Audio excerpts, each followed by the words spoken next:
మాట్లాడి ప్రజల్లో ఒక ప్రశాంతమైనటువంటి పల్లెల్లో, గ్రామాల్లో, ఈవెన్ కాలనీలలో ఒక ప్రశాంతమైనటువంటి వాతావరణాన్ని కలిగించాలనేటువంటిది మెయిన్ ఉద్దేశం.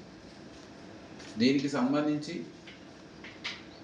మనం చట్టాలు, ఒకవేళ మంచి నడవడిక ఉంటే పోలీసు ఎప్పుడూ స్నేహపూర్వకంగానే ఉంటారు. మంచి నడవడిక లేకుండా ఉన్నటువంటి ప్రజల్లో వాళ్ళని మంచి సమాజం వైపు ఎట్లా నడిపించాలనేటువంటి ఉద్దేశంతో చట్టాన్ని ఎట్లా ఉపయోగించి మనం వాళ్ళలో మంచి పరివర్తన తీసుకురావాలనేది మనం ఈ సమావేశంలో ముఖ్యంగా చెప్పడం జరుగుతుంది.